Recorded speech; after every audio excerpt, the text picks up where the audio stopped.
الله أكبر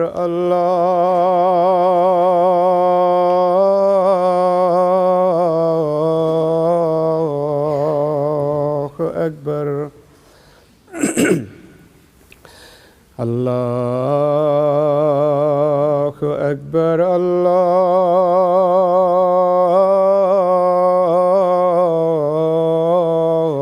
الله أكبر أشهد أن لا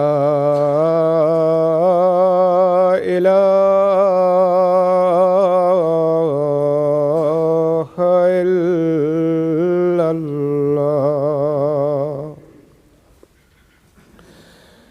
أشهد أن لا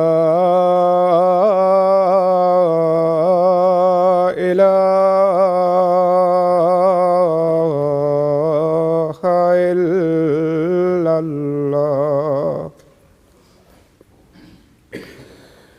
أشهد أن محمدًا رسول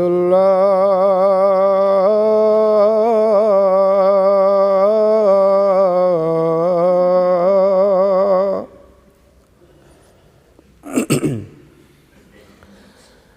أشهد أن محمدًا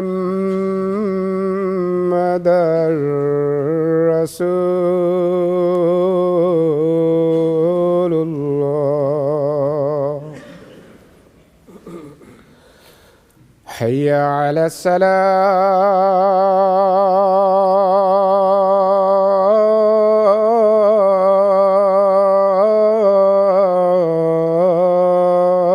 الصلاة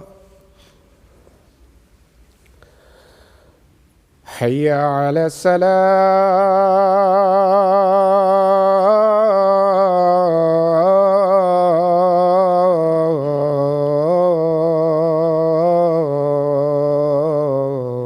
الصلاة حي على الفلاح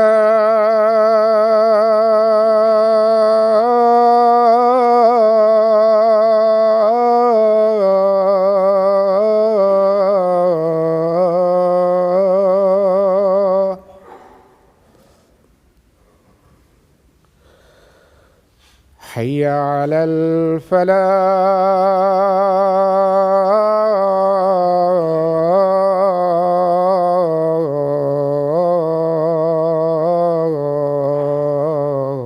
الفلاح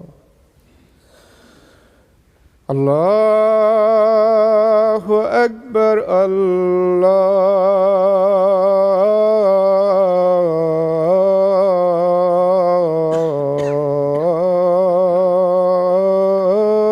الله أكبر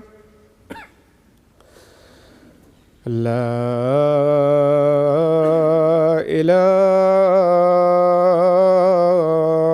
إلا الله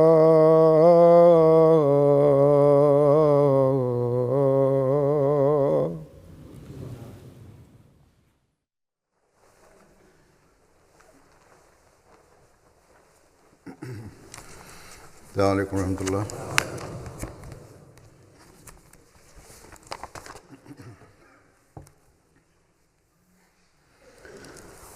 أشهد أن لا إله إلا الله وحده لا شريك له وأشهد أن محمدًا عبده ورسوله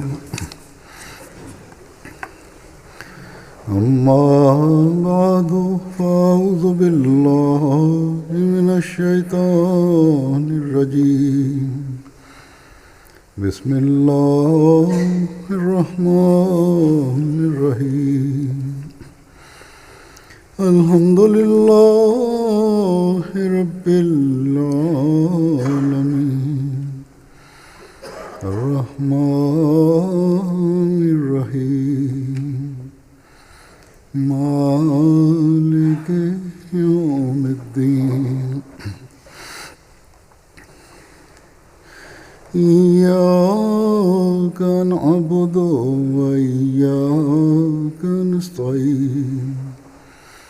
اهدنا الصراط المستقيم صراط الذين أنعمت عليهم غير المغضوب عليهم ولا الضالين.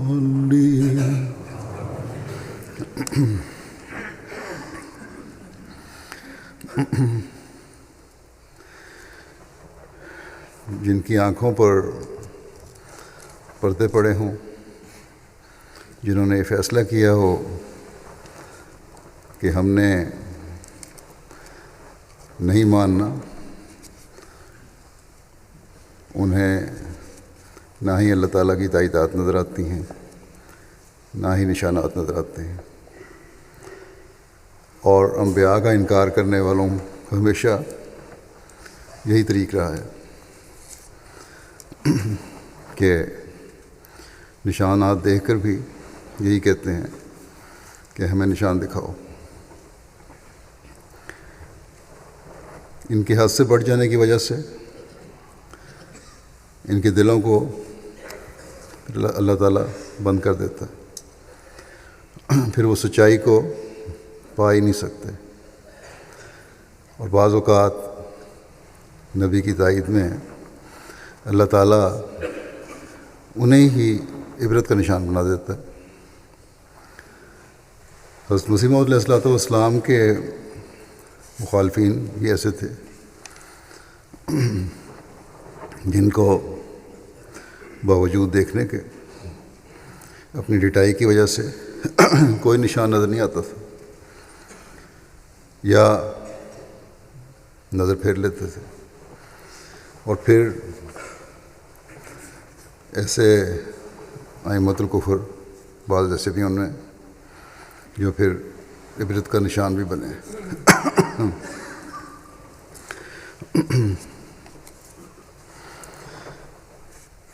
حضرت مسیح موعود علیہ السلام نے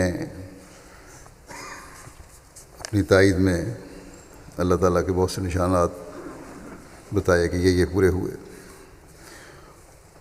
اور حضرت صلی اللہ علیہ وسلم کے نشانات بھی بتائے کہ آپ نے یہ فرمایا، یہ پیشگوئیاں فرمائیں، یہ پوری ہوئیں.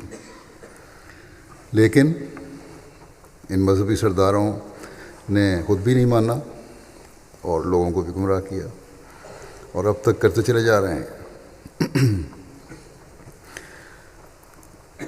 ان نشانوں کا ذکر کرتے ہوئے حضرت مسیح موعود علیہ السلام نے سلسلے کی سچائی کے لیے بعض مختلف موقعوں پر مختلف نشانات بتائے.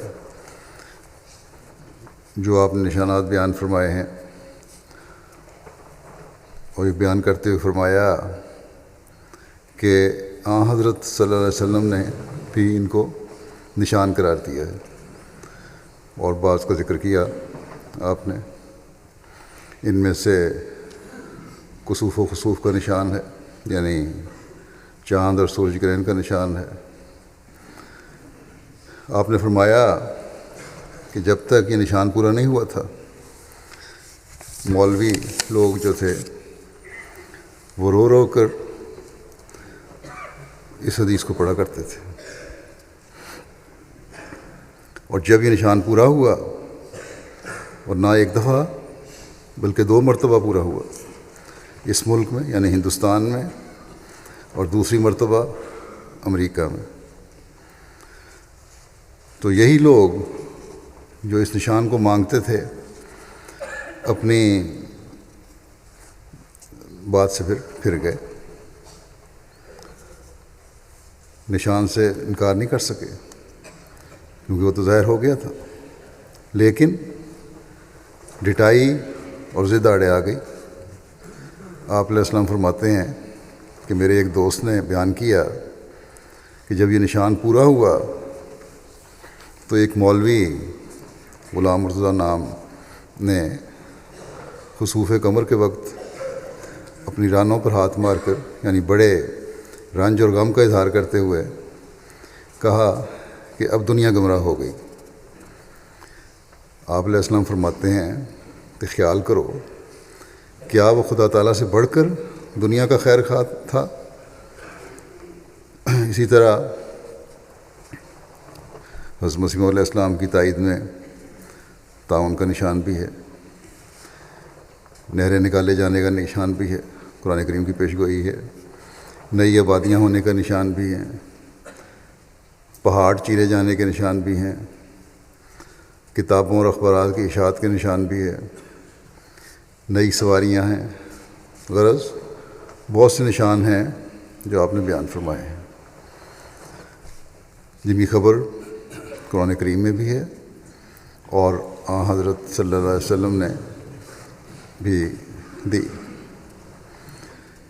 حضرت مسلم موعود رضی اللہ عنہ نے بیان فرماتے ہیں، یہ بیان فرماتے ہوئے کہ لوگ بجائے نشانات اور اللہ تعالیٰ کی تائیدات کو دیکھنے کے حضرت مسیح علیہ السلام پر اعتراض کرتے ہیں، اور ایسے چھوٹے چھوٹے بودے اعتراض کہ عجیب مزے کا خیز اعتراض ہوتے ہیں۔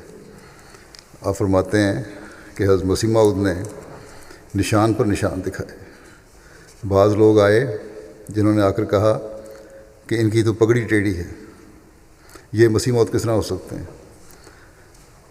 اس قسم کے اعتراض۔ آپ نے معجزے پر معجزہ دکھایا۔ حضرت مسلم موعود فرماتے ہیں کہ آپ نے معجزے پر معجزہ دکھایا، مگر بعض ایسے لوگ آئے جنہوں نے کہا یہ تو قاف صحیح طور پر نہیں بول سکتے، یہ کہاں سے مسیح موعود ہو سکتے ہیں؟ آپ نے آیت پر آیت دکھائی، مگر ایسے لوگ آئے جنہوں نے کہا انہوں نے بیوی کے لیے زیور بنوائے ہیں، یہ بادام روغن استعمال کرتے ہیں، انہیں ہم کس طرح مان سکتے ہیں؟ تو یہ اعتراضات تھے۔ پھر آپ فرماتے ہیں کہ خدا کے نشانوں سے آنکھیں بند نہ کرو اپنے تمہیں فرمایا کہ کئی لوگ حضرت صاحب کے پاس آ کر کہتے، یعنی حضرت مسیح علیہ السلام کے پاس آ کر کہتے کوئی نشان دکھائیں، تو آپ فرماتے کیا پہلے نشانات سے تم نے کوئی فائدہ اٹھایا کہ اب کہ اور چاہتے ہو؟ جب پہلے ہزاروں نشانات سے تم نے کوئی فائدہ نہیں اٹھایا تو کسی اور سے کس طرح اٹھاؤ گے؟ تو ایسے لوگ ہمیشہ محروم ہی رہتے ہیں، ان کی یہی قسمت ہے کہ محروم رہیں۔ ایک ایسا زبردست نشان جو ہر روز پورا ہوتا ہے، اس کے بارے میں بیان فرماتے ہوئے حضرت مسیح علیہ السلام فرماتے ہیں کہ کتاب براہین احمدیہ میں اللہ تعالیٰ نے مجھے ایک دعا سکھاتا ہے، یعنی بطور الہام فرماتا ہے کہ رب لا تذرنی فردوں وانت خیر الوارثین، یعنی مجھے اکیلا مت چھوڑ اور ایک جماعت بنا دے۔ یہ آپ نے اس کو ترجمہ خود ہی کیا ہوا ہے۔ پھر فرماتے ہیں کہ دوسری جگہ فرمایا یاتی کا من کل فج عمیق، ہر طرف سے تیرے لیے وہ زر اور سامان جو مہمانوں کے لیے ضروری ہے اللہ تعالیٰ خود مہیا کرے گا، اور ایک راہ سے اور ہر ایک راہ سے تیرے پاس، اور وہ ایک راہ سے تیرے پاس آئیں گے، وہ ہر ایک راہ سے تیرے پاس آئیں گے۔ اور پھر فرمایا یاتون من کل فج عمیق، اور ہر ایک راہ اور ہر طرف سے تیرے پاس مہمان آئیں گے۔ آپ نے فرمایا کہ 26 سال پہلے کی پیش گوئی ہے جب آپ نے یہ ذکر کیا، یہ حوالہ ہے جب کا، اور جو اب تک بڑی شان سے پوری ہو رہی ہے۔ اور یہ جماعت کی ترقی کی پیش گوئی، ہم دیکھتے ہیں کہ یہ پیش گوئی آج تک بڑی شان سے پوری ہو رہی ہے۔ آپ کی جماعت کا ہر روز بڑھنا، مالی قربانی میں لوگوں کا بڑھنا، یہ ایک زبردست دلیل ہے آپ کی صداقت کی اور ایک نشان ہے، لیکن اسے ہی نظر آتا ہے یہ جس کی آنکھ بھی نہ ہو، اندھوں کو نظر نہیں آتا۔ حضرت مسلم موعود رضی اللہ عنہ نے حضرت مسیح علیہ السلام کے بعض الہامات کے حوالے سے جو غلبہ احمدیت کے ذرائع اور جماعتی ترقی کے بارے میں بیان ہیں کیے ہیں، وہ بعض پیش کرتا ہوں، اب کے اپنے حوالے سے ہیں یہ۔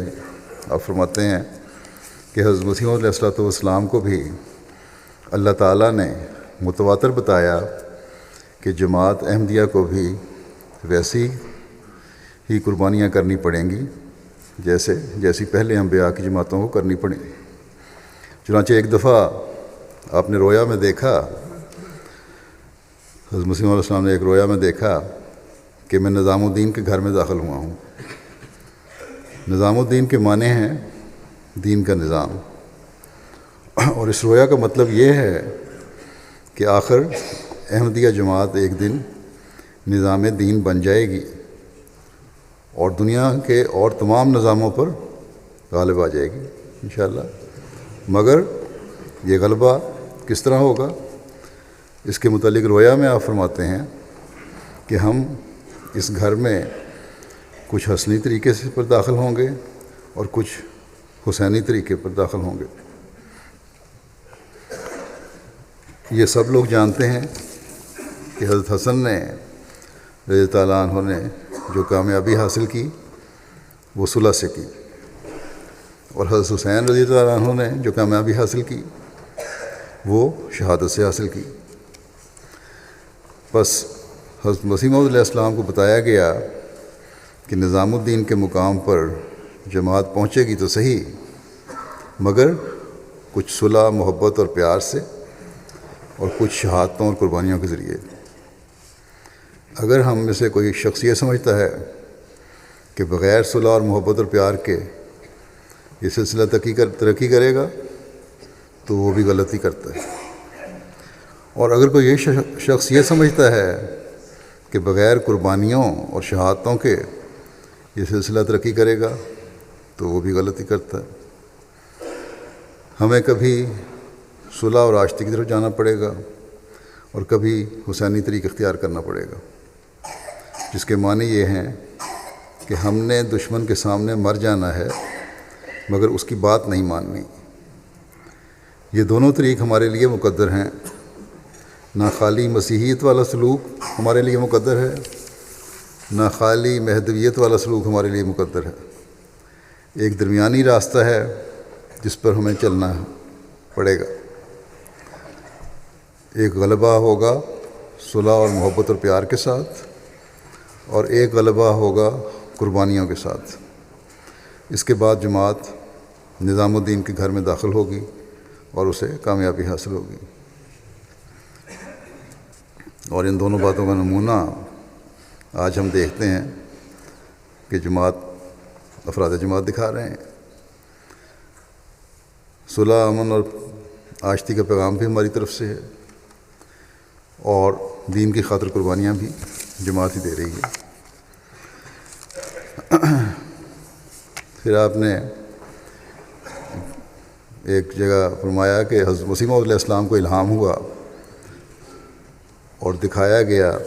یہ اسی الہام کا مزید تھوڑا سا ذکر ہے. یہ جو مسجد مبارک کے پاس مکان ہے، اس میں ہم مرزا نظام الدین کا مکان تھا، اس میں ہم کچھ حسنی طریق سے داخل ہوں گے اور کچھ حسینی طریق سے. بہت لوگ حیران تھے کہ اس الہام کا مطلب کیا ہے. حضرت مسلم موعود فرماتے ہیں کہ میں نے خود حضرت صاحب سے سنا ہے، حضرت مسیح موعود علیہ السلام سے. آپ فرماتے ہیں کہ معلوم نہیں کہ اس الہام کا کیا مطلب ہے، لیکن وقت پر معنی کھلتے ہیں. حضرت مسلم موعود فرماتے ہیں کہ حضرت مسیح موعود علیہ السلام نے اس زمانے میں جب کہ آپ کے ساتھ ایک بھی آدمی نہ تھا، فرمایا تھا کہ خدا تعالیٰ نے مجھے خبر دی ہے کہ تمہاری جماعت اس قدر ترقی کرے گی کہ باقی اقوام دنیا کی اس طرح رہ جائیں گی جس طرح آج کل پرانی خانہ بدوش قومیں ہیں. ہم جو روز اللہ تعالیٰ کی تائیدات کے نئے سے نئے نظارے دیکھتے ہیں، انشاءاللہ وہ دن بھی ضرور آئے گا جب یہ نظارے بھی نظر آئیں گے اور ہم اتنی ترقی کرنے والے ہوں گے جماعت احمدیہ کہ دوسرے لوگ، دوسری قومیں بالکل معمولی حیثیت کی ہوں گی. لیکن ہمیں اپنے اندر بھی اور اپنی نسلوں کے اندر بھی دین کی وہ روح پھونکنے کی ضرورت ہے جس سے ہمیں اللہ تعالیٰ یہ نظارے دکھائے. جہاں تائیدات ہوں وہاں مخالفتیں بھی ہوتی ہیں، اور ہمیشہ سے انبیاء کی جماعتوں کے ساتھ اس طرح ہوتا ہے۔ لیکن یہ مخالفتیں خوفزدہ نہیں کرتی، بلکہ ایمان کو مضبوط کرتی ہیں، ایمان میں اضافے کا باعث بنتی ہیں۔ چند دن ہوئے روا میں جو تحریک عید کی دفاتر اور ضیاء الاسلام پریس پر حکومت کے پولیس کے خاص ادارے جو کاؤنٹر ٹیررسٹ پولیس کہلاتی ہے، جو ٹیررزم کے سے لڑنے اور ان کے خاتمے کے لیے بنایا گیا ہے، انہوں نے ریڈ کی اور 2 مربیان اور کچھ کارکنان کو پکڑ کر لے گئے۔ اس پر روا سے بعض لوگوں نے مجھے خط لکھا، جن میں عورتیں بھی شامل ہیں، کہ ہم ان باتوں سے ڈرنے والے نہیں، بلکہ ہمارے ایمان مضبوط ہیں اور ہمیشہ ہوتے ہیں یہ واقعات دیکھ کر، اور ہم ہر مشکل کا مقابلہ کریں گے اور قربانی دیں گے۔ یہی وہ روح ہے جو مومن میں ہونی چاہیے، یہی وہ باتیں ہیں جس کے بارے میں حضرت مسیح علیہ السلام نے فرمایا کہ تم لوگوں کو کرنی پڑیں گی۔ اللہ تعالیٰ کے وعدے اور بے شمار تائیدات کے نظارے ہم دیکھتے ہیں۔ یقیناً آخری فتح حضرت مسیح علیہ السلام کی جماعت کی ہے۔ مخالفتیں تو ہوتی ہیں اور ہوں گی، ان بیچاروں کو بھی یہ جو حملہ کرنے والے ریڈ کرنے والے تھے، حملہ تو نہیں ریڈ کرنے والا کہنا چاہیے، سب سے زیادہ خوف اور ٹیرر جو ہے ان کو احمدیوں کی وجہ سے، کیونکہ احمدی یہ کہتے ہیں کہ خدا کا خوف پیدا کرو دل میں، اللہ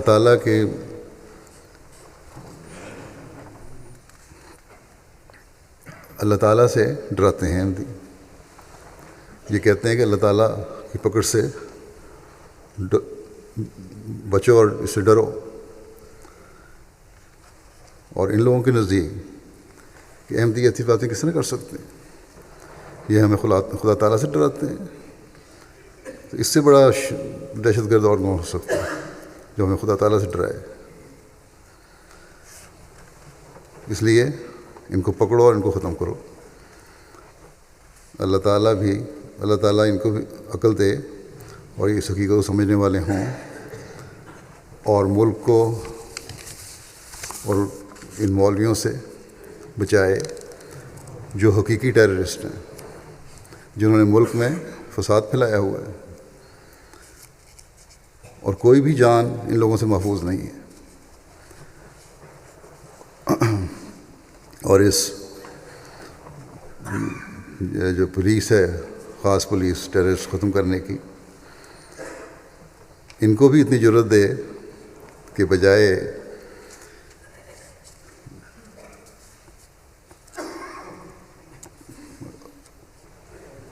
پرامن اور ملک کے سے محبت کرنے والے اور ملک کے قانون کی پابندی کرنے والے احمدیوں پر ہاتھ ڈالیں، ان لوگوں سے جنگ کریں اور ان کو پکڑیں جن کے ہاتھوں عوام کی جانیں بھی محفوظ نہیں، اور جو ملک کی جڑیں کھوکھلی کرنے کی کوشش میں لگے ہوئے ہیں، اور وہ لوگ بھی جو ملک کو دونوں ہاتھوں سے لوٹ رہے ہیں۔ احمدیوں کو دعا کرنی چاہیے کہ اللہ تعالیٰ پاکستان کو محفوظ رکھے اور ان ظالموں کے چنگل سے بچائے۔ باقی جہاں تک قربانیاں ہیں وہ احمدی دیتے رہیں گے، اور ان قربانیوں کو اللہ تعالیٰ انشاءاللہ تعالیٰ جلد پھل لگائے گا۔ اسی طرح الجیریا میں بھی احمدیوں پر بڑا ظلم ہو رہا ہے حکومت کی طرف سے، اللہ تعالیٰ ان کو بھی محفوظ رکھے اور ان کو بھی ثبات قدم عطا فرمائے، وہاں کی حکومت کو بھی عقل دے کہ وہ بھی ان احمدیوں کے کی حقیقت کو سمجھنے والے ہوں، جو پرامن اور قانون کے پابند ہیں۔ الزام لگایا جاتا ہے کہ احمدی حکومت کے خلاف سازش کر رہے ہیں یا فساد پیدا کرنا چاہتے ہیں، حالانکہ دنیا میں کسی بھی جگہ کوئی بھی احمدی کبھی ملکی قانون سے لڑنے والا نہیں اور حکومت سے لڑنے والا نہیں، بلکہ ہم تو امن، پیار اور محبت پھیلانے والے ہیں۔ ہاں، اس کی خاطر قربانیاں بھی دینی پڑی تو دیں گے انشاءاللہ۔ دوبارہ میں حضرت مسلم موعود رضی اللہ عنہ کے حوالوں کی طرف آتا ہوں۔ آپ فرماتے ہیں کہ دنیا میں سب سے خطرناک مخالفت شرکاء کی ہوتی ہے۔ پنجابی میں تو مشہور ہے کہ شراکت دا دانا سر دکھتے بھی کھانا۔ تو سب سے بڑی مخالفت اعضاء اور اقرباء کی ہوتی ہے، کیونکہ وہ برداشت نہیں کر سکتے کہ انہی میں سے کھڑا ہو کر ایک شخص دنیا میں بڑائی اور عزت حاصل کرے۔ وہ جو اس کے مقابلے میں چپا چپا زمین کے لیے لڑتے مرتے ہیں، وہ کب گوارا کر سکتے ہیں کہ ساری دنیا اس کے پاس آ جائے؟ اس لیے وہ پورا زور لگاتے ہیں کہ اسے دبائیں، حتیٰ کہ جو بے بس ہو جاتے ہیں اور کچھ نہیں کر سکتے، وہ بھی کسی نہ کسی طرح دل کا بخار نکالنے کی کوشش کرتے ہیں۔ آپ فرماتے ہیں کہ حضرت خلیفہ اول رضی اللہ تعالیٰ عنہ فرماتے ہیں کہ شاہ پور کے رئیسوں میں سے کسی کو جب خان بہادر کا خطاب ملا، کوئی ایک رئیس تھا، کسی کو خان بہادر کا خطاب ملا تو اسی خاندان میں سے ایک عورت نے جو بہت غریب تھی اپنے لڑکے کا نام خان بہادر رکھ دیا۔ اس سے پوچھا گیا کہ یہ تو نے کیا کیا، یہ نام رکھنے کی وجہ کیا ہے؟ کہنے لگی کہ معلوم نہیں میرا بچہ بڑا ہو کر کیا بنے گا، لیکن لوگ جب نام لیں گے تو جس طرح اس کے شریک کو خان بہادر کہیں گے اسی طرح اس کو بھی کہیں گے۔ تو جو کچھ اور نہیں کر سکتے، وہ نام رکھ لیتے ہیں۔ چنانچہ آپ فرماتے ہیں کہ حضرت مسیح موعود علیہ الصلوۃ والسلام نے جب دعویٰ کیا تو آپ کے رشتہ داروں میں سے بھی ایک شخص نے امام ہونے کا دعویٰ کیا۔ شریکوں کی بات ہے کہ اب جو رشتہ داروں نے کہا کہ آپ نے دعویٰ کیا ہے اور لوگ آپ کی طرف متوجہ ہو رہے ہیں تو میں بھی دعویٰ کروں۔ حضرت مسلم موعود فارسی کی مثال دیتے ہیں، فکر ہر کس بے قدر ہمت است، کہ ہر کسی کی فکر اور سوچ اس کی ہمت اور اندازے کے مطابق ہوتی ہے۔ آپ فرماتے ہیں کہ حضرت مسیح موعود علیہ السلام نے تو یہ دعویٰ کیا کہ میں ساری دنیا کے لیے حکم بن کر بھیجا گیا ہوں، اور چھوٹے درجے کے لوگوں کے لیے ہی نہیں بلکہ بڑے بڑے بادشاہوں پر ہی فرض ہے کہ میری اتباع کریں۔ لیکن اس کی دوسرے جو ان کے شریک تھے ان کے نام ہی رکھنے والی بات تھی۔ اس نے ایک رشتہ دار تھے، انہوں نے دعویٰ کیا تو چوڑوں کا امام ہونے کا دعویٰ کیا۔ ادھر حضرت مسیح علیہ السلام نے دعویٰ کیا تو یہاں تک لکھ دیا کہ بادشاہ انگلستان پر فرض ہے کہ مجھے ماننے، چنانچہ خود لکھ کر ملکہ کو جو اس وقت بادشاہ تھی بھیج دیا۔ اس کے مقابلے میں چوڑوں کا امام ہونے کا دعویٰ کرنے والے کی دلیری اور اس کی جماعت کا یہ حال تھا کہ یہاں آ کر جب تھانے دار نے اس سے پوچھا کہ کیا تم نے کوئی دعویٰ کیا ہے، تو اس نے کہا کہ میں نے تو کوئی دعویٰ نہیں کیا، کسی نے یوں ہی جھوٹی رپورٹ کر دی ہوگی۔ تو شراکت والوں کی سب سے بڑی مخالفت ہوتی ہے، آپ فرماتے ہیں رشتہ دار اور خاص طور مخالفین جو جب ہو جائیں تو بہت مخالفت کرتے ہیں، اور اس وجہ سے پھر ہر جائز ناجائز طریقے سے نقصان پہنچانے کی کوشش بھی کرتے ہیں۔ اس کا ذکر کرنے کے بعد آپ فرماتے ہیں کہ ہمارے درجنوں ایسے رشتہ دار ہیں جو احمدیت کی وجہ سے منقطع ہو گئے، اس واسطے نہیں کہ ہم ان سے نہیں ملنا چاہتے تھے، بلکہ اس واسطے کہ وہ نہیں ملنا چاہتے۔ ہمیں اپنے خاندان کے لوگوں سے گالیاں ملتی تھیں۔ ہماری تائی صاحبہ، بس مسلم موعود فرماتے ہیں کہ ہماری تائی صاحبہ جو بعد میں احمدی ہو گئیں، وہ ہم کو برا بھلا کہتی تھیں۔ مجھے یاد ہے کہ ایک دفعہ آپ فرماتے ہیں میری عمر 6-7 سال کی ہوگی، میں سیڑھیوں پر چڑھ رہا تھا تو انہوں نے میری طرف دیکھ کر بار بار یہ کہنا شروع کیا کہ جے ہو جیا کہاں اوہ جی کوکو۔ اس فکرہ کو انہوں نے اتنی دفعہ دہرایا کہ مجھے یاد ہو گیا۔ میں نے گھر میں جا کر یہ بات بتائی اور پوچھا کہ اس کا کیا مطلب ہے، تو انہوں نے بتایا کہ جیسا تیرا باپ برا ہے ویسا ہی بیٹا بھی برا ہے۔ آپ فرماتے ہیں قادیان میں حضرت مسیح موعود علیہ السلام کا بائیکاٹ کیا گیا، لوگوں کو آپ کے گھر کا کام کرنے سے روکا جاتا، کمہاروں کو روکا گیا، چوڑوں کو صفائی سے روکا گیا۔ ہمارے عزیز ترین بھائی حضرت مسیح موعود علیہ السلام کی بھاوج اور دیگر عزیز رشتہ دار، حتیٰ کہ آپ کے ماموزاد بھائی علی شیر، یہ سب طرح طرح کی تکلیفیں دیا کرتے تھے۔ فرماتے ہیں ایک دفعہ گجرات کے علاقے کے کچھ دوست جو 7 بھائی تھے قادیان میں آئے اور باغ کی طرف اس واسطے گئے کہ وہ حضرت مسیح موعود علیہ السلام کی طرف منسوب ہوتا تھا، یعنی باغ دیکھنے گئے کہ حضرت مسیح موعود علیہ السلام کا باغ ہے۔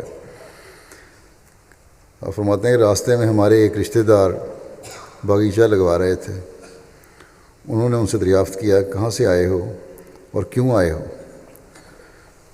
تو یہ جو لوگ مہمان آئے تھے گجرات سے، انہوں نے کہا کہ گجرات سے آئے ہیں اور حضرت مرزا صاحب کے لیے آئے ہیں۔ انہوں نے کہا دیکھو میں ان کے ماموں کا لڑکا ہوں اور میں خوب جانتا ہوں یہ ایسے ہیں اور ویسے ہیں۔ ان میں سے ایک نے جو دوسروں سے آگے تھا بڑھ کر ان کو پکڑ لیا اور اپنے بھائیوں کو باقیوں کو بھی آواز دی کہ جلدی آؤ۔ اس پر وہ شخص گھبرایا تو اس احمدی نے کہا کہ میں تمہیں مارتا نہیں کیونکہ تم حضرت مسیح علیہ السلام کے رشتہ دار ہو۔ میں اپنے بھائیوں کو تمہاری شکل دکھانی چاہتا ہوں کیونکہ ہم سنا کرتے تھے کہ شیطان نظر نہیں آتا، مگر آج ہم نے دیکھ لیا کہ وہ ایسا ہوتا ہے۔ پھر آپ فرماتے ہیں کہ حضرت مسیح علیہ السلام کو بتایا گیا کہ تیرے سوا اس خاندان کی نسلیں منقطع ہو جائیں گی۔ مخالفتیں ہوئیں، سب کچھ ہوا، لیکن اللہ تعالیٰ نے حضرت مسیح علیہ السلام کو تسلی دی اور فرمایا کہ اب نسل جو ہے تو اس سے جاری ہوگی اور باقی سب منقطع ہو جائیں گی۔ چنانچہ ایسے ہی ہوا۔ اب اس خاندان میں سے وہی لوگ باقی ہیں جو سلسلہ احمدیہ میں داخل ہو گئے اور باقی سب کی نسلیں منقطع ہو گئیں۔ جس وقت حضرت مسیح موعود علیہ السلام نے دعویٰ کیا اس وقت اس خاندان میں 70 کے قریب مرد تھے، لیکن اب سوائے ان کے جو حضرت مسیح موعود علیہ السلام کی جسمانی یا روحانی اولاد ہیں، ان 70 میں سے ایک کی بھی اولاد نہیں ہے، حالانکہ انہوں نے حضرت صاحب کا نام مٹانے میں جس قدر ان سے ہو سکا کوششیں کیں اور اپنی طرف سے پورا زور لگایا، مگر نتیجہ کیا ہوا؟ یہی کہ وہ خود مٹ گئے اور ان کی نسلیں منقطع ہو گئیں۔ یہ بھی حضرت مسیح علیہ السلام کی صداقت کا ایک عظیم الشان نشان ہے۔ پھر تائی صاحبہ کی بیعت کا واقعہ بیان فرماتے ہوئے آپ فرماتے ہیں کہ بعض پیشگوئیاں اور نشانات بظاہر گو چھوٹے ہوتے ہیں، لیکن ان کی کیفیت پر غور کرنے والوں کے لیے ان میں کئی باتیں ایسی ہوتی ہیں جن سے ایمان میں بہت اضافہ ہوتا ہے۔ حضرت مسیح علیہ السلام کا ایک الہام ہے، آپ مسلم موت فرماتے ہیں، جس کا علم مجھے کل ہی ہوا ہے، گو وہ فرد اور اس کی حالت کے متعلق ہے، مگر اس میں کئی پیشگوئیاں ہیں۔ کئی ایک دوستوں نے بتایا کہ ان کو پہلے ہی معلوم تھا، مگر مجھے کل ہی معلوم ہوا ہے۔ کل تائی صاحبہ کی وفات کے وقت شیخ یعقوب علی صاحب نے بتایا کہ حضرت مسیح علیہ السلام کا ایک پرانا الہام ہے، تائی آئی۔ یہ تائی حضرت مسلم موعود رضی اللہ عنہ کی تائی تھیں، حضرت مسیح علیہ السلام کے بڑے بھائی کی بیوی۔ تو فرمایا ایک الہام، پرانا الہام ہے، تائی آئی۔ اس کے متعلق پرانے احمدی بتاتے ہیں کہ اس وقت اس کے معنی سمجھ میں نہیں آتے تھے، کوئی کچھ کہتا اور کوئی کچھ، لیکن ایک ہی سیدھے سادے معنی اس فکرے کے یہ ہو سکتے ہیں کہ کوئی ایسی عورت جس کا رشتہ تائی کا ہو وہ آ جائے۔ آنے کے دو مفہوم ہو سکتے ہیں، پاس آنا یا جماعت میں آنا، خالی آ جانا کوئی پیش گوئی نہیں ہو سکتی۔ کیونکہ رشتہ دار آیا ہی کرتے ہیں۔ ہمارے ہاں تمام کے تمام بڑے لوگ بھی حضرت صاحب حضرت مسیح علیہ السلام کی بھاوجا کو تائی کے لقب سے پکارتے تھے، گویا ان کا نام ہی تائی تھا۔ سلسلے کی کتابیں پڑھنے والے جانتے ہیں کہ محمدی بیگم کی پیشگوئی کے زمانے میں وہ اشد ترین مخالف تھیں، یعنی یہ تائی بہت سخت مخالف تھیں، چونکہ وہ خاندان میں سب سے بڑی تھیں اور پیشگوئی بھی ان کی بہن کی بیٹی کے متعلق تھی۔ اس لیے خاندان کی لیڈر کے لحاظ سے اس وقت وہ اس رشتے میں روک ڈالنا، جس کو وہ خاندانی رسوائی کے مترادف سمجھتی تھیں، اپنا فرض سمجھتی تھیں، اور ان کے نزدیک ان کا اہم فرض تھا کہ وہ مقابلہ کریں۔ مسلم فرماتے ہیں کہ عورتوں کی فطرت کے لحاظ سے بڑی عورت کے لیے عزت اور خاندانی وقار تمام دینی امور بلکہ تمام سیاسیات اور دیگر حالات سے زیادہ اہم سمجھا جاتا ہے۔ اس وقت حضرت مسیح موعود کا مسیح ہونے کا دعویٰ ان کے نزدیک یعنی تائی کے نزدیک اس قدر اہم نہیں تھا جس قدر خاندانی عزت تھی، اور یوں بھی چونکہ بڑوں کے لیے چھوٹوں کی اطاعت مشکل ہوتی ہے، اور مسیح موعود تائی صاحبہ سے چھوٹے تھے اور انہوں نے جائیداد وغیرہ میں حصہ بھی نہیں لیا تھا، یعنی حضرت مسیح علیہ السلام نے جائیداد میں حصہ نہیں لیا تھا، اس لیے آپ کا کھانا وغیرہ ان کے گھر سے جاتا تھا، تائی کے گھر سے جاتا تھا۔ اس لحاظ سے بھی وہ اپنے آپ کو حضرت مسیح علیہ السلام کی محسنہ سمجھتی تھیں۔ عورتوں میں یہ احساس قدرتی طور پر ہوتا ہے، اس لیے وہ حضرت مسیح علیہ السلام کو اپنا دست نگر تصور کرتی تھیں۔ اس لیے یہ نہیں سوچتی تھیں کہ آپ نے جائیداد نہیں لی اور جائیداد سب ان کے پاس ہے، بلکہ اس لیے کہ میں کھانا بھیجتی ہوں، کھانا کھلاتی ہوں اور خرچ اٹھا رہی ہوں، تو وہ اپنا دست نگر سمجھتی تھیں اور محسنہ سمجھتی تھیں اپنے آپ کو۔ حضرت مسیح علیہ السلام اپنے ایک عربی شعر میں فرماتے ہیں کہ لفاظات المواعد کانا وکلی وسرت الیوم مطعام الاحالی۔ اس کا مطلب یہ ہے کہ ایک زمانہ تھا جب میں دوسروں کے ٹکڑوں پر بسر اوقات کرتا تھا، مگر اب خدا نے مجھے ایسی شان عطا کی ہے کہ ہزاروں ہیں جو میرے دسترخوان سے سیر ہوتے ہیں۔ اس شعر میں اس واقعے کی طرف بھی اشارہ ہے کہ حضرت اقدس کی جائیداد علیحدہ نہیں تھی، بھائی کے ہی سپرد تھی، اور آپ میں اس کے سنبھالنے کا احساس بھی نہیں تھا۔ چنانچہ آپ کے والد بھی کہا کرتے تھے کہ یہ جائیداد نہیں سنبھال سکے گا، بس اندرین حالات تائی صاحبہ کا ایمان لانا بڑا مشکل امر تھا۔ یہ بعد میں مان لے آئی تھیں، مان لیا تھا۔ تو مسلم فرماتے ہیں کہ دلیل اور مذہبی پہلو سے نہیں بلکہ خاندانی لحاظ سے یہ ساری بیک گراؤنڈ جو بیان ہوئی ہے، کیونکہ ان کے نزدیک دونوں کی حیثیت مالک و نوکر کی تھی، یعنی تائی اپنے آپ کو مالک سمجھتی تھیں اور حضرت مسیح علیہ السلام کو نعوذ باللہ نوکر سمجھتی تھیں۔ وہ آپ کو ایک غریب آدمی سمجھتی تھیں جو کام وغیرہ کچھ نہیں کرتا تھا اور ان کے ٹکڑوں پر پلا تھا۔ ان حالات میں وہ کبھی گوارہ نہ کر سکتی تھیں کہ آپ ان کی بہن کی لڑکی کے ساتھ نکاح میں کام کرنے میں کامیاب ہو جائیں۔ تو وہ چونکہ سب سے بڑی تھیں اس لیے خصوصیت کے ساتھ مخالف تھیں۔ اس زمانے میں حضرت مسیح علیہ السلام کی مخالفت بہت زیادہ تھی۔ رشتہ داروں نے آپ سے ملنا ترک کر دیا تھا اور آپ بھی ان سے نہیں ملتے تھے، بلکہ خاندان والوں کی مخالفت کا یہ عالم تھا کہ والدہ صاحبہ سناتی ہیں حضرت اماں جان رضی اللہ عنہا کہ حضرت صاحب کے ننیال میں ایک بڑی عمر کی عورت تھیں، وہ بینڈ ڈالا کرتی تھیں کہ چراغ بی بی کے لڑکے کو کوئی دیکھنے بھی نہیں دیتا ہمیں۔ حضرت مسیح علیہ السلام کو چور اور ڈاکوؤں کی طرح علیحدہ رکھا جاتا تھا، کیونکہ ان کو خاندانی عزت کو بٹا لگانے والا سمجھا جاتا تھا۔ ان حالات میں یہ قیاس کرنا کہ تائی احمدی ہو جائے گی بظاہر ایک غیر معمولی بات تھی۔ انسان کا دل بدل سکتا ہے، مگر دیکھنا یہ ہے کہ حالات کیا کہتے ہیں۔ ایسے وقت میں آپ کو الہام ہوا کہ تائی آئی، حضرت مسیح علیہ السلام ہوا، تائی آئی۔ تائی صاحبہ حضرت صاحب کی بھاوج تھیں، اس لیے ان الفاظ سے یہ مراد تھی کہ آپ اس وقت بیعت کریں گی جس وقت بیعت لینے والے سے ان کا تعلق تائی کا ہوگا، اگر انہوں نے حضرت مسیح علیہ السلام کی بیعت کرنی ہوتی تو الہام کے یہ الفاظ ہوتے بھاوا جائی، یعنی ان کی حضرت مسیح کی بھابھی تھیں وہ،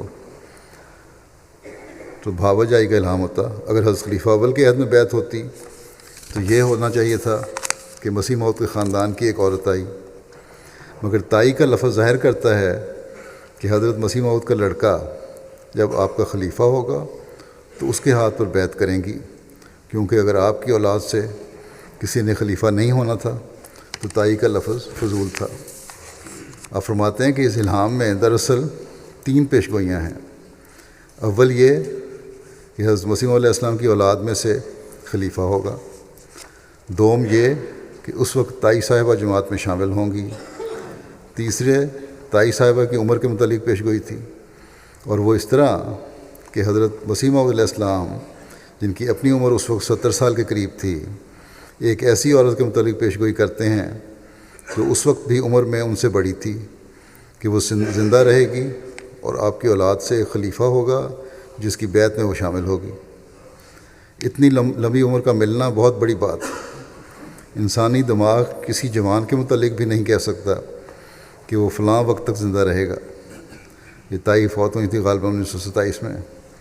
چہ جائے کہ بوڑھے کے متعلق کہا جائے، بس یہ ایک بہت بڑا نشان ہے، گویا ان کا بیعت کرنا اور میرے زمانے میں کرنا، پھر حضرت مسیح موعود کے بیٹوں میں سے خلیفہ ہونا، کئی ایک پیشگوئیاں ہیں جو 2 لفظوں میں بیان ہوئی ہیں۔ پھر آپ فرماتے ہیں کہ تائی جب احمدی ہوئی اس کے بعد انہوں نے وصیت بھی کی، اور اس کی بھی عجیب بیک گراؤنڈ ہے۔ کہتے ہیں کہ میں سمجھتا ہوں کہ جس قسم کی روایات اور احساسات پرانے خاندانوں میں پائے جاتے ہیں، ان کو مد نظر رکھتے ہوئے یہ عظیم الشان تغیر ہے کہ تائی صاحبہ نے بیعت میں شامل ہونے کے بعد وصیت بھی کر دی۔ صرف بیعت نہیں کی بلکہ وصیت بھی کر دی۔ پہلے تو وہ اس کی مخالف تھی کہ حضرت مسیح علیہ السلام کو آبائی قبرستان کے بجائے دوسری جگہ دفن کیا جائے، چنانچہ انہوں نے اس وقت کہلا بھی بھیجا کہ آپ کو جدی قبرستان کے بجائے دوسری جگہ دفن نہ کیا جائے، کیونکہ یہ ایک حد تک ہے، اور بعد میں بھی کئی سال تک اس پر معترض رہیں، مگر پھر ان کی یہ حالت ہو گئی کہ خود وصیت کی اور مقبرہ بہشتی میں دفن ہوئیں۔ ایک سمجھدار انسان کے لیے یہ بہت بڑا نشان ہے۔ ظاہر میں تو یہ معمولی بات ہے جو ایک شخص کے متعلق ہے، مگر اس میں صداقت کے ثبوت کے کئی ایک پہلو ہیں۔ باوجود مخالفت کے حضرت مسیح علیہ السلام کے بارے میں یہی تھا کہ ان کی تدفین جدی قبرستان میں ہو، لیکن بعد میں وصیت کی اور اب بھی بہشتی مقبرہ میں دفن ہوئیں۔ پھر حضرت مسیح علیہ السلام کے دہلی کے سفر کے واقعہ بیان کرتے ہوئے حضرت مسلم موعود ایک جگہ فرماتے ہیں کہ انسان جو خدا پر بھروسہ رکھتا ہے وہ کبھی الہی کاموں کی نسبت یہ خیال نہیں کر سکتا کہ ان کا نتیجہ نہیں نکلے گا۔ اللہ تعالیٰ بھروسہ ہے، یقیناً ہے کہ اللہ تعالیٰ اس کا بہترین نتیجہ نکالے گا۔ آپ فرماتے ہیں کہ میں اس وقت چھوٹا تھا جب حضرت مسیح علیہ السلام دہلی تشریف لائے تھے۔ یہ دہلی میں آپ خطاب کر رہے تھے دہلی کی جماعت کو۔ آپ کہتے ہیں کہ میں بہت چھوٹا تھا، حضرت مسیح السلام دہلی تشریف لائے، آپ یہاں کے اولیاء اللہ کے مزاروں پر گئے اور بہت دیر تک لمبی دعائیں کیں، اور فرمایا میں اس لیے دعا کرتا ہوں کہ ان بزرگوں کی روحیں جوش میں آئیں، تا ایسا نہ ہو کہ ان لوگوں کی نسلیں اس نور کی شناخت سے محروم رہ جائیں جو اس زمانے میں اللہ تعالیٰ نے ان کی ہدایت کے لیے بھیجا ہے، اور فرمایا کہ یقیناً ایک دن ایسا آئے گا کہ اللہ تعالیٰ ان لوگوں کے دل کو کھول دے گا اور وہ حق کو قبول کریں گے۔ میں فرماتے ہیں کہ میں اس وقت چھوٹا تھا، لیکن حضرت مسیح علیہ السلام کے اس قول کا اثر اب تک میرے دل پر باقی ہے۔ بس یہاں کی جماعت اپنی کوششوں کا اگر کوئی نیک نتیجہ دیکھنا چاہتی ہے تو اسے چاہیے کہ خدا پر بھروسہ رکھے۔ یقیناً ایک دن ایسا آئے گا کہ جس چیز کو خدا قائم کرنا چاہتا ہے وہ ہو کر رہے گی۔ آپ نے دہلی جماعت کے ایڈریس کے جواب میں یہ باتیں کہی تھیں۔ بس آج بھی دہلی جماعت کا فرض ہے کہ حکمت سے حضرت مسیح علیہ السلام کے پیغام کو پہنچائیں اب ماشاءاللہ نمائشوں وغیرہ کے ذریعے سے اس میں کافی تیزی آئی ہے وہاں تبلیغ میں، لیکن مسلمانوں کی طرف سے مخالفت بھی ہے، اس لیے ان میں بھی یہ پیغام پہنچانے کی بہت ضرورت ہے۔ اور اس سب چیزوں کے ساتھ سب سے اہم بات جو ہے وہ دعا ہے، اس طرف بہت زیادہ توجہ کرنے کی ضرورت ہے۔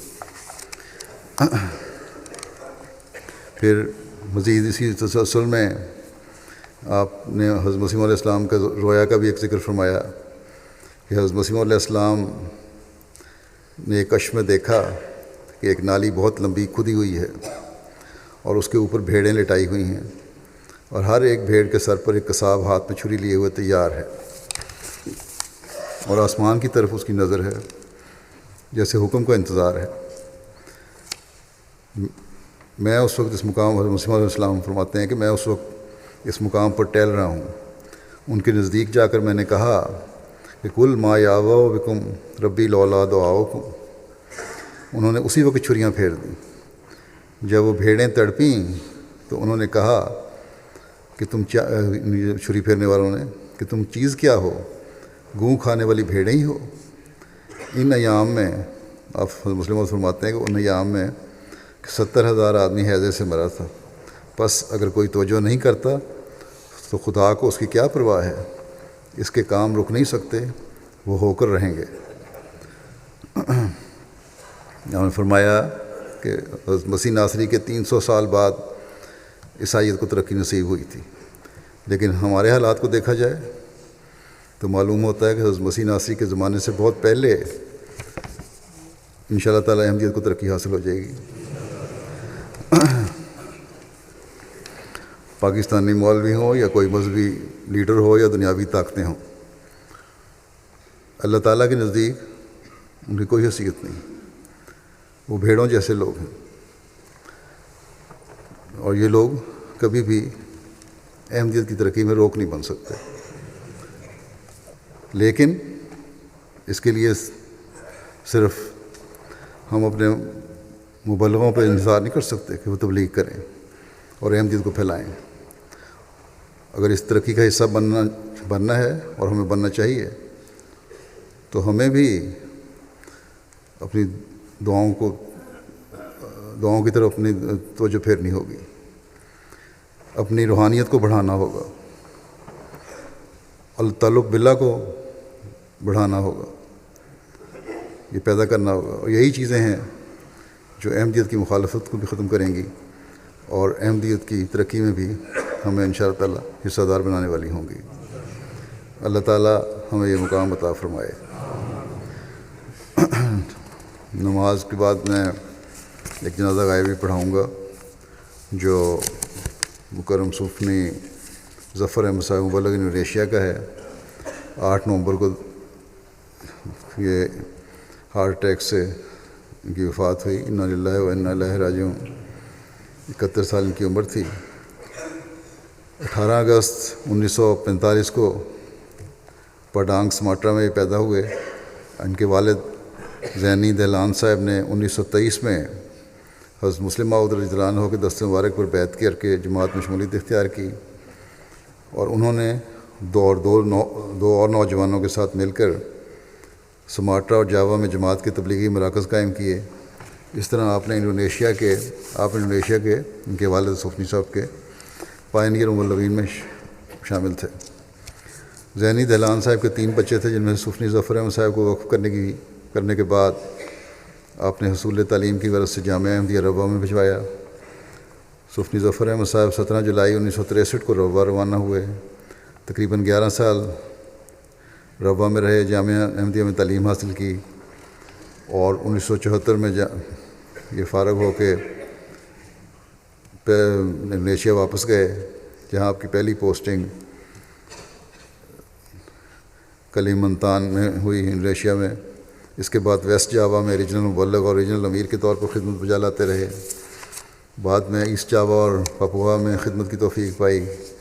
1985 سے 1987 تک جامبی میں، اور 87 سے 91 تک شمالی سماٹرا میں ریجنل مبلغ کے فرائض سر انجام دیے۔ 1991 سے 97 تک جامعہ احمدیہ انڈونیشیا میں بحیثیت استاد فقہ کا مضمون پڑھانے کی توفیق ملی اور اس دوران انچارج شعبہ تربیت 9 مبین بھی مقرر ہوئے۔ 1997 سے 2001 تک لمپونگ میں ریجنل مبلغ مقرر ہوئے۔ آپ کے ذریعے انڈونیشیا کے مختلف علاقوں میں کئی جماعتیں قائم ہوئیں اور چند مساجد اور مشن ہاؤس کی تعمیر بھی عمل میں آئی۔ انڈونیشین زبان میں حسب ذیل 4 کتب کی تصنیف کی بھی توفیق ملی آپ کو۔ فلسفہ زکوٰۃ، خدا تعالیٰ کی راہ میں قربانی، جنازہ، اسلام میں جہاد کے معنی، یہ 4 کتابیں آپ نے لکھی۔ 2001 میں آپ ریٹائر ہوئے۔ کچھ عرصہ سے آپ مختلف عوارض میں مبتلا تھے۔ خلافت سے آپ کا بڑا کامل وفا اور پیار کا تعلق تھا، بڑا گہرا اطاعت کا تعلق تھا، بڑے مخلص اور فدائی خادم سلسلہ تھے۔ ان کے پسماندگان میں اہلیہ کے علاوہ 1 بیٹی اور 2 بیٹے ہیں۔ اللہ تعالیٰ ان سب کو بھی احمدیت پر قائم رکھے اور اپنے باپ کی طرح نیکیوں میں بڑھنے اور وفا کا اظہار کرنے کی توفیق عطا فرمائے اور ایک عملی احمدی بنائے۔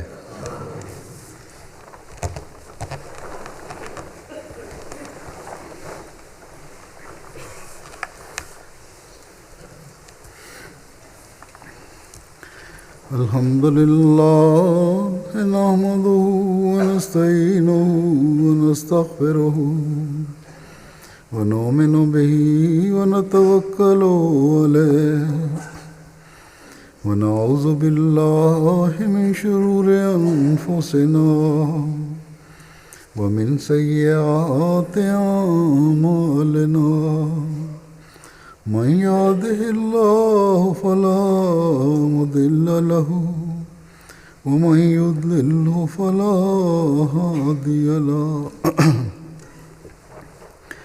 ونشهد أن لا إله إلا الله ونشهد أن محمدا عبده ورسوله